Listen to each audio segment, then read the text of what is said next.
everyone, welcome to Bumble and Bumble Education. I'm Bit of the House of Bumble Collective, and today we're gonna be reimagining a shape you might have seen on the runways, backstage, salons, or even on your grandma in the 50s, the modern bowl. It's where attitude meets softness. It's where structure meets an effortless feel. Think a little less retro mushroom and a little more high fashion couture. I want to invite you to see what I see while I'm cutting hair today. So I'm going to wear this POV camera so that you can be right here behind the chair with me, cutting each section by section. So before we cut any shorter style, we always want to check the head shape so that way we can adjust any curved lines in our sectioning to collapse the nape down that we want to see. Before cutting, I'm always going to add a BB primer first. Today I'm going to be using the Prep Primer. If your hair is denser, you could add the Hairdresser's Invisible Oil Primer, which is gonna have a little bit more moisture to it. Today I'm using the Prep just to wet it down and keep the moisture level even while I'm doing my cut.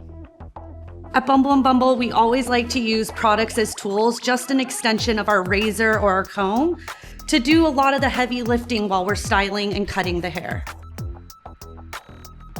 All right, let's jump into cutting. The first thing we need to do is section. We're gonna section using the swirl of the head as our pivot point. We're gonna get 8 to 10 clean beach ball sections depending on the density of the hair. And we're gonna pivot around that swirl at the high crown to give a nice round head shape loving haircut.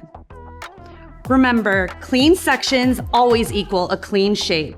They're also gonna help you stay nice and controlled when it comes to this haircut because we're gonna be moving around the head, taking all of these little triangles as individual subsections. So taking each section nice and clean and twisting it to stay out of my way. So that way, as I'm working around my cut, I can pick up my next section nice and easy and super quick. If you're ever having a hard time creating your clean sections, you can always grab a little bit of the thickening spray and give it a nice light mist. This is gonna help hold our sections, and we like to kind of refer to it as our liquid clip. So a couple more sections coming off this swirl, and we'll be ready to cut. Listen, subsectioning out your beach ball sections is probably the most time-consuming part of this cut. But the reason why we start this way and take our time doing it nice and clean is so that we can work through this cut efficiently and still know what we're doing and what shape we're creating throughout the cut. Take your time and make sure that these are exactly the way you want to see them. Here's our beach ball, pivoting off the swirl and all of our sections. All right, so let's start cutting. We're gonna take our first 2 sections over the eyebrows, and we're gonna over direct to the center of that subsection. We're gonna cut from the center out, starting our stroke before we get into the hair. And there she is. That's our guide for our cut. So let's grab our first 2 sections and start our cut. So now that our first sections are complete, we're gonna use this back corner as our guide, and we're gonna start pivoting around the head into those beach ball sections we made. So let's start right here. We're gonna split this into 2 so that we can control it. Take a tiny piece of the center. There's our guide. Comb up in our hand, and on the edge of the blade, come right across. Use that to continue down the plane of the head. Remember to over direct each section to the center, cutting from the inside out.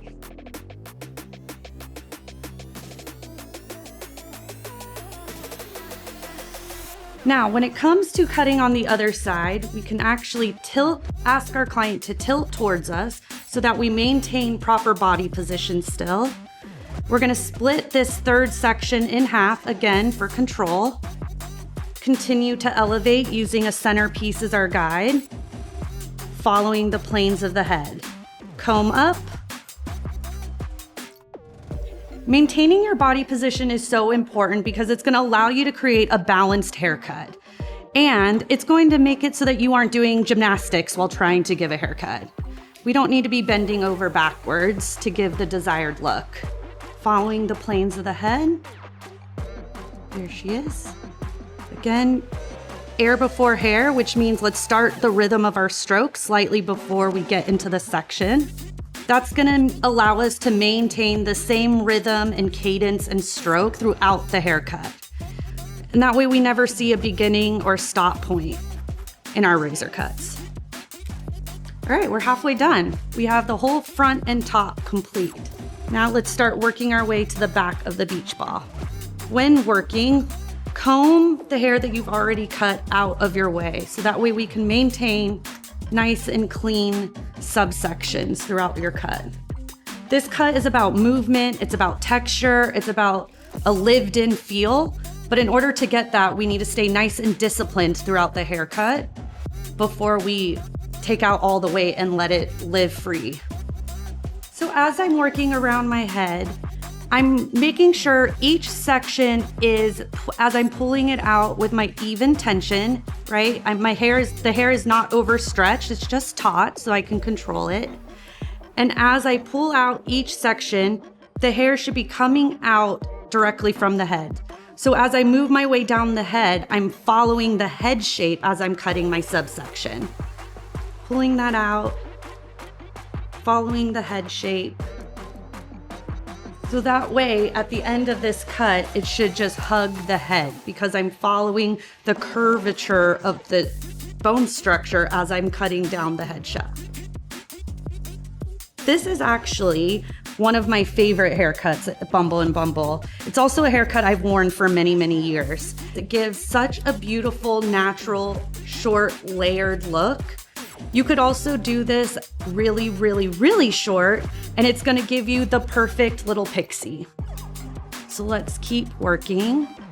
This is a great haircut for clients that don't like to put a little time or fuss into their hair. It's just going to create an easy, air-dried, lived-in feel every single day.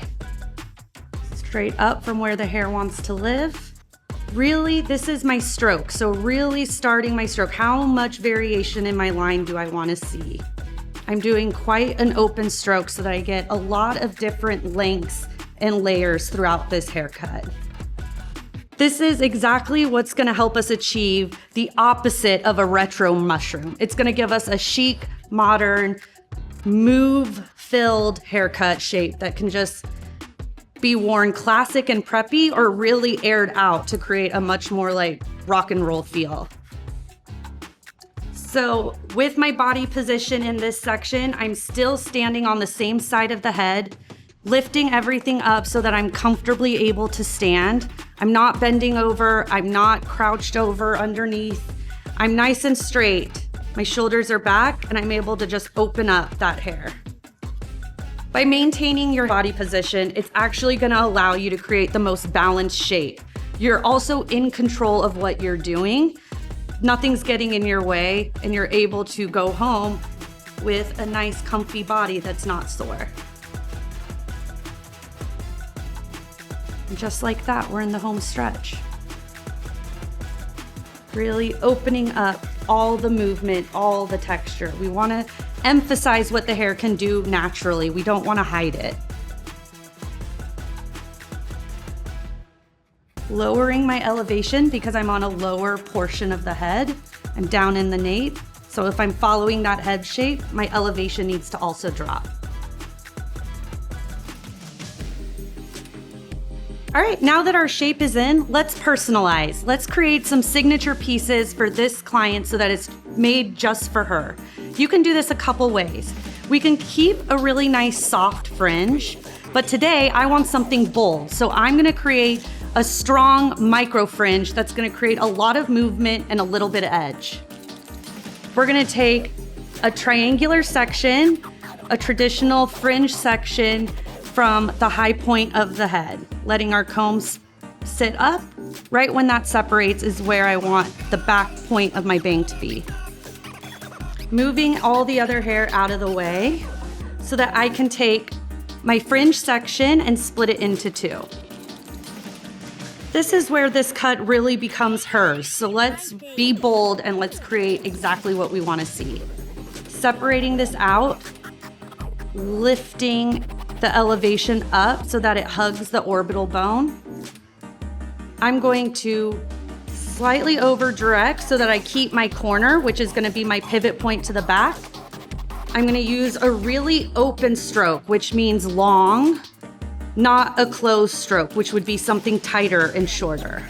If you wanted a fringe section that looked almost blunt, something that had a lot of strength in the line, you would definitely use more of a closed stroke, something that was really short, not a lot of variation. For me, I want to see a lot of different lengths, so I'm going to do a really open stroke. I'm going to make everything nice and breathable. This is what's so great about learning these cuts and techniques is once you have them down, you can really push and pull them in any way to create an exact customized cut for your client. Let's open this up a little bit more. I saw a long corner. Adding my next section and lifting up to use the previous as the guide for my new fringe. Opening up that stroke again, repeating on the other side. Now I'm flipping around to the heel, the back of my blade, to create balance. Now that my new fringe is done, I'm gonna use a medium stroke going throughout the head to take out any bulk that might be left behind. At this point in any haircut, you wanna take a quick assessment of what's working and what you wanna debulk still. So moving the shape around, taking a look, and finding any heavy spots with my hands to pull out and take my weight out. Turning my razor a little bit like a key and debulking with nice clean bars of weight. I see a little down here. We don't want her to leave with a tail. Take that out. Debulk, taking weight out. The best benefit about also taking weight out is you're not just taking weight out, you're adding internal texture to the hair. You're giving this cut life by opening this up just a little bit more with more variation, short to long pieces in the interior of your cut. Look how much volume we're getting now. Lift, separation, and a fun shape she can air dry. Taking a look at what's going on right here on the side, and I want to debulk right on top so it's as piecey and as cool as her new fringes. Pulling it straight out from the head, taking out that weight. And now we have much more movement in the shape. To bring out all the great separation and all that internal texture you just put in this cut, we're gonna add a little bit of Brilliantine, the first product that Bumble and Bumble ever made. It was designed to support razor work. Come from the underneath and really work it into the hair. Don't be shy. There's nothing precious about this cut. There's nothing precious about this client. They want to see the edge. They want to see the movement. They want to see everything that you just added in. We can already see all of the Brilliantine working its magic and showing off the cut.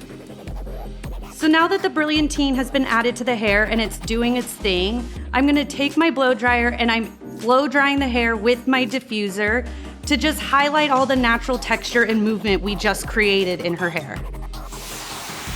Now I'm blow drying the hair with my diffuser, not using a brush, no hot tools. I don't want to distort the natural shape that we just cut into the hair. I want to show off all that raw texture, that raw movement.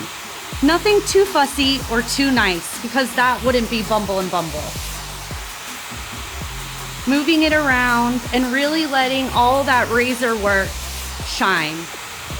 You already cut the shape in, you already took the texture out. This is just giving the illusion of what it would look like if she were to air dry it at home. Cute. Now that we have our shape in, let's give it a little dusting of spray de mode, a light spray just to hold all that texture and movement we just created with Brilliantine in our diffuser. Check out this shape. It's graphic but soft, sculpted, never stiff. This is why the modern bowl is one of my favorite cuts. It has personality, play, but with a precision edge. It's great for those clients that want to stand out with an effortless lived-in feel. Thanks for joining us for this Bumble and Bumble education. My name's Bit, and I'm a part of the House of Bumble Collective. If you want to see more great things like this, find us on @Bumblepro. And we look forward to seeing you soon in the classroom, salon, or backstage.